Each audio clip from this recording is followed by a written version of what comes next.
Alhamdulillahi Rabbil Alamin.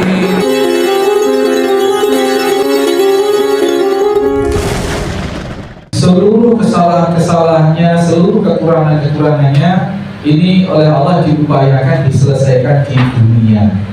Maka ada orang beriman yang kehidupan ekonominya berkekurangan. Ini sebagai satu cobaan, sebagai satu cobaan penderitaan yang penderitaan itu kalau disikapi dengan sabar, maka dia mengumpulkan dosa sehingga maksudnya Allah agar kelak ketika meninggal itu sudah tidak ada lagi dosa.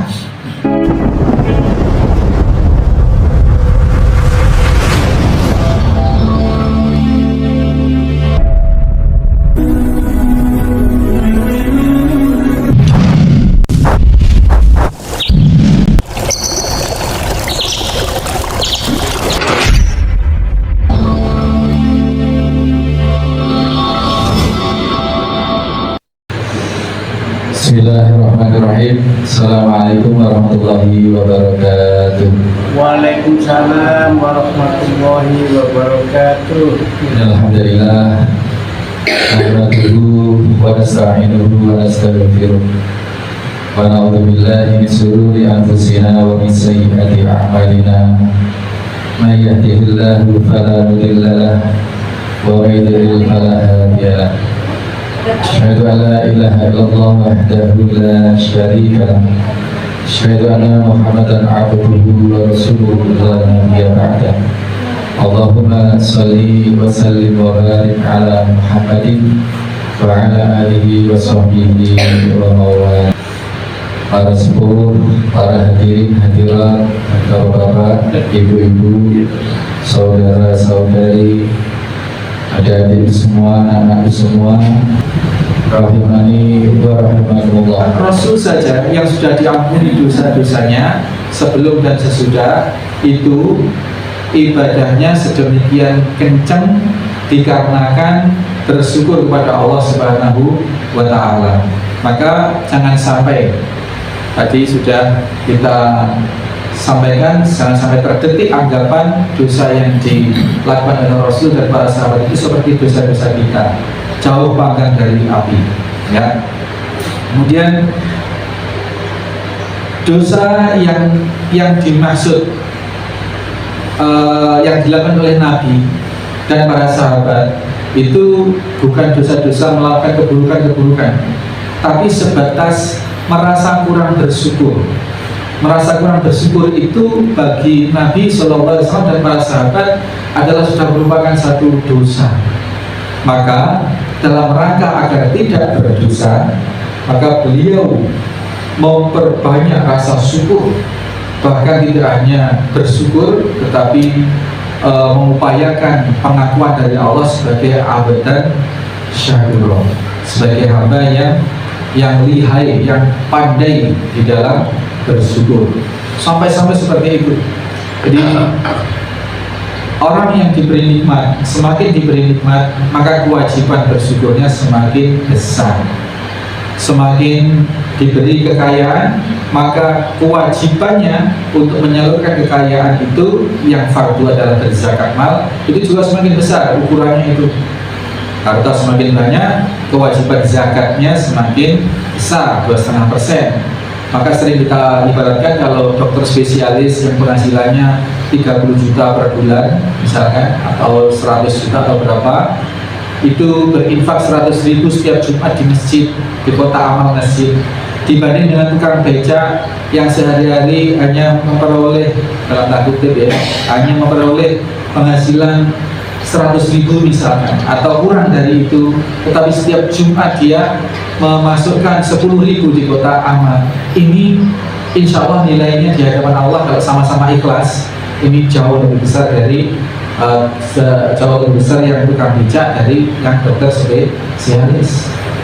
Karena yang dilihat adalah persentase dari kepemilikannya. Semakin dianugerahi harta banyak, maka keharusan untuk berderma membelanjakan di jalan Allah juga semakin besar. Ini maka Nabi Rasul SAW merasa diberi karunia yang tidak terhingga oleh Allah Subhanahu Wa Taala. diangkat derajat beliau, dipercaya menjadi utusan beliau, diberi semua keistimewaan, bahkan khotamul anbiya. Maka Nabi merasa berkewajiban bersyukurnya itu sangat jauh lebih besar dari kebanyakan kita sebagai umatnya. Sehingga wajar Nabi SAW sholat malam meskipun sudah diampuni, jaminan ampunan sampai akhir yang akan datang, tetapi beliau dalam rangka mengekspresikan rasa bersyukur itu, beliau ibadahnya sangat-sangat kencang, sangat-sangat kencang, sangat-sangat serius. Sampai digambarkan tadi, bukan hanya gambaran, fakta oleh Aisyah radhiyallahu anha, kakinya kalau sholat malam itu sampai bengkak. Sholat malam itu sunnah muakkad, apalagi yang wajib. Ini yang kita bisa ambil faedah terakhir. Yang sunnah saja Rasul sedemikian serius, demikian optimal melaksanakannya, apalagi pasti yang wajib. Demikian Bapak sekalian, ini tidak panjang hadisnya dan penjelasannya juga cukup ringkas, dan mudah-mudahan itu menjadi bekal bagi kita, bahwa kita semakin diberi banyak kenikmatan, maka kita semakin banyak bersyukur. Dan efeknya Pak, semakin kita meningkatkan rasa syukur sesuai kadar yang kita terima nikmat itu, maka Allah akan menambah nikmat, pasti. Jadi jangan khawatir, kalau semakin banyak berderma, semakin banyak membantu orang, semakin banyak bermanfaat untuk orang lain, maka Allah akan semakin menambah kemampuan itu, menambah fasilitas kepada orang yang bermanfaat kepada orang lain, yang tujuannya bersyukur pada Allah Subhanahu wa Ta'ala. Demikian, monggo ada sesuatu. Nggih, Pak. Pak Dedi, monggo. Assalamualaikum warahmatullahi wabarakatuh. Assalamualaikum warahmatullahi wabarakatuh. Sampaikan minal aidil faizin pribadi dan keluarga, karena baru bertemu jamaah pada pagi ini. Pertanyaan begini Ustadz ya, bahwa orang yang beriman itu akan dihadapkan oleh Allah cobaan yang sangat berat. Apakah cobaan ini juga terlihat oleh orang lain? Padahal kadang-kadang kita melihat orang itu dicoba oleh Allah, sakitnya cukup lama, tapi yang meninggal sebelahnya. Jadi istrinya cukup lama sakit ya, tapi suaminya meninggal. Nah, apakah hal ini sudah termasuk cobaan yang berat suaminya ini? Juga termasuk orang lain. Kadang-kadang orang itu leha-leha dalam kehidupannya itu umurnya pendek itu. Tapi orang yang beriman itu sakitnya lama, belum dicabut oleh malaikat Israel. Itu Ustaz. Oke. Ada lagi Pak? Nanti bisa nyambung dengan beliaunya dalam topik mujahadah. Juang dikaitkan ada dua sesuatu yang sering dilupakan, sehat dan peluang. Dikaitkan dengan hadis yang ke-98 yang intinya abdan syakuro,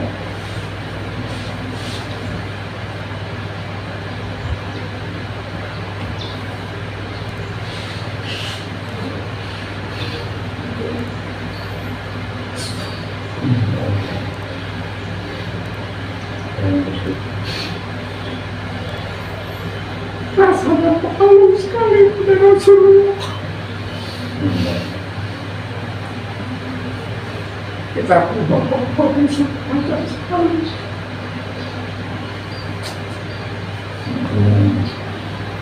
Perjuangan sampai saat ini 68 tahun menurut saya waktu singkat, tapi untuk jadi abdan syakuro rupanya pertanyaan itu berat dijawab, tapi kita optimis dengan nasihat itu, terutama peluang-peluang dalam kehidupan kita, mulai bangun tidur sampai dengan perjalanan berikutnya, tetap Abdan Syakuro itu bisa muncul. Namun tantangannya seperti yang disampaikan Pak Kedi tadi, seluruh aspek kehidupan itu amat sangat luar biasa. Urusan pribadi, keluarga, perjuangan kiri kanan, semuanya ini merupakan sesuatu yang harus kita kondisikan sehingga kita berjuang untuk menjahadah ini, dan kesempatan dan sehat ini kita manfaatkan sehingga kita jadi Abdan Syakuro tadi. Mudah-mudahan apa yang disampaikan Ustaz tadi membuat kita mengevaluasi diri, merefleksi diri untuk bagaimana kita hidup ini. Setelah kita evaluasi, bisa tetap berjuang khususnya untuk kita beribadah sehingga menjadi Abdan Syakuro. Rasulullah saja sudah dijamin masuk surga, diampuni, sedangkan kita dalam kehidupan sehari rasanya, lisan kita, tindakan kita, kegiatan kita masih jauh dari itu. Namun dengan pengajian ini insya Allah kita ingin Abdan Syakuro melekat pada diri kita untuk memulai kehidupan ke depan tetap sehat, dan peluang ini bisa kita manfaatkan sebaik-baiknya. Terima kasih. Assalamualaikum warahmatullahi wabarakatuh. Waalaikumsalam warahmatullahi wabarakatuh. Jadi menjawab Pak Kedi tadi terkait dengan yang disampaikan HI, bahwasanya hamba Allah yang beriman ini sesungguhnya sudah dijamin surga. Kalau barang siapa yang menyatakan la ilaha illallah dakhala jannah, itu sudah jaminan, Pak. Barang siapa yang mempersaksikan tidak ada Tuhan, tidak ada ilah selain Allah, maka jaminannya adalah surga. Maka orang-orang beriman ini Allah seolah Allah tidak ingin nanti akan menyiksa di neraka, sehingga seluruh kesalahan-kesalahannya, seluruh kekurangan-kekurangannya ini oleh Allah diupayakan diselesaikan di dunia. Maka ada orang beriman yang kehidupan ekonominya berkekurangan, ini sebagai satu cobaan, sebagai satu cobaan, penderitaan yang penderitaan itu kalau disikapi dengan sabar, maka dia mengumpulkan dosa, sehingga maksudnya Allah agar kelak ketika meninggal itu sudah tidak ada lagi dosa, sehingga Allah memasukkan ke dalam surga, sudah tidak usah disiksa dulu di neraka. Demikian pula dengan cobaan-cobaan yang lain, dikaruniai tadi kemiskinan, dikaruniai kesulitan ekonomi, dikaruniai penyakit, baik penyakit terhadap dirinya maupun penyakit terhadap anggota keluarganya. Punya istri sakit-sakitan misalkan, ya saya seperti Kodai sekarang, meskipun tidak sakit secara total tapi kan subuhnya sakit, sehingga membutuhkan perawatan, pendampingan, kesabaran dan seterusnya. Ini bisa jadi adalah merupakan bagian dari cara Allah membersihkan yang akan nanti di akhirat jadi beban, membersihkan kedua belah pihak, ya istrinya, ya suaminya, begitu. Dan targetnya adalah agar Allah tidak merasa perlu lagi kelak di akhirat itu akan menimpakan azab, sehingga kalau sakit tidak sembuh-sembuh ini kita, ya tadi semua frame-nya adalah asalkan bersabar, asalkan mampu bersabar. Dikaruniai sakit, sabarnya bagaimana? Yang pasti ya tidak tasakhut, tidak menggerutu, tidak menyalahkan Allah. Yang pertama itu maka bersabar itu sudah. Yang kedua bersabar dalam upaya kesembuhan, dalam mengatasi problem sakit itu. Bersabarnya bagaimana? Menempuh jalur yang dihalalkan oleh Allah. Kalau ke dokter ya dokter, nggak usah ke dukun yang mempersyaratkan kesirikan sesajen. Atau kalau harus minum herbal, minum obat, ya obat-obat yang tidak mengandung zat-zat yang haram. Misalkan ada yang menyampaikan, oh saudara saya dulu sembuh sakit seperti ini persis seperti ini Pak. Kalau apa makan empedunya anjing misalnya, ini berarti tidak sabar. Orang yang beriman pasti akan bersabar dalam arti berpegang teguh berada dalam jalan Allah. Allah sudah mengharapkan dan Allah sudah memberikan nas bahwa berobatlah, dan Allah tidak memberikan mempersyaratkan dari barang-barang yang haram itu. Jadi kalau sudah zatnya sudah jelas haram, langsung cut. Ini cara bersabar di dalam sakit. Dan dengan ihtisab itu berharap, ya Allah, aku bersabar, aku tempuh jalan yang benar di dalam mengatasi rasa sakitku ini. Aku berobat, memohon kesembuhan kepadamu. Aku minum obat, aku minum jamu, tetapi tetap aku memohon kepadamu, dan jamu yang aku minum, obat yang aku minum, yang aku konsumsi, ini bukan barang-barang yang engkau larang. Ini bersabarnya seperti itu. Semakin Allah memberikan kesulitan-kesulitan, apakah sakit, apakah kesulitan, permasalahan-permasalahan, di saat yang sama Allah ingin membersihkan itu beban-beban yang kelak akan terbawa di akhirat, agar kelak ketika mati atau meninggal dunia sudah tidak ada beban yang harus ditanggung berupa dosa-dosa yang akan menimbulkan siksa Allah Subhanahu wa Ta'ala. Jadi itu cara menyikapinya Pak Edi. Maka setiap orang akan diberikan satu bentuk cobaan yang berbeda, tetapi tetap dalam koridor la yukallifullahu nafsan illa wus'aha. Bentuknya beda-beda, kontennya, kejadiannya bermacam-macam, kasusnya ada yang sakit, ada yang kesulitan ekonomi, ada yang macam-macam lah, ada yang ditukari tetangga terus misalkan, ada yang macam-macam. Itu cobaan, tetapi frame-nya tetap, ya, koridornya tetap la yukallifullahu nafsan illa wus'aha, la yukallifullahu nafsan illa wus'aha. Koridornya itu. Jadi pasti kuat. Kalau kita yakin kepada Allah, kita pasti kuat atas semua cobaan yang Allah berikan pada kita, apa dari penyakit, apa dari ekonomi, apa dari macam-macam, pasti kuat. Sehingga tidak ada alasan kita untuk tidak bersabar. Itu jadi cara menyikapinya seperti itu maksud baik Allah, untuk agar kita yang coba sakit dan seterusnya nanti sudah tidak membawa beban ketika kita menghadap Allah Subhanahu wa Ta'ala. Kok ada yang lama Ustaz, kok ada yang cuma sebentar, kok yang sakit istrinya, kok tiba-tiba yang mati suaminya? Ya itu Allah yang Maha tahu. Mungkin Allah sudah merasa cukup, suaminya sudah cukup selamat. Kalau diberi lagi hari hidup 2-3 hari lagi, jangan-jangan malah tidak selamat, dan seperti itu. Nah, karena ini sudah paripurna, sudah sip, suaminya dulu meskipun nggak sakit tak ambil dulu. Nah, bisa seperti itu. Nah, istrinya ini mungkin masih diselesaikan dulu, ya, masih diproses dulu. Nah, bisa jadi seperti itu. Ini jadi kita senantiasa terus berhusnuzon pada Allah, ya. Sekaligus kita doakan saudara-saudara kita, keluarga kita yang saat ini sakit, mudah-mudahan Allah beri kesabaran meskipun belum disembuhkan hari ini juga. Kapanpun Allah sembuhkan, mudah-mudahan secepatnya ya Allah, karena yang namanya sakit ya sakit, tidak enak gitu.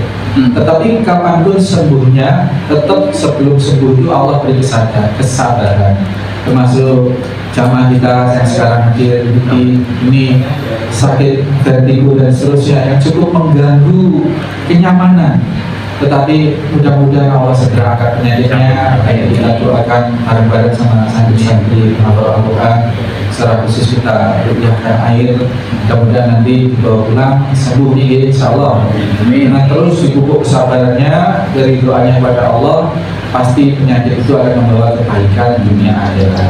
Demikian Bapak sekalian, subhanallahumma wa bihamdika asyhadu an la ilaha illa anta astaghfiruka wa atubu ilaik. Assalamualaikum warahmatullahi wabarakatuh.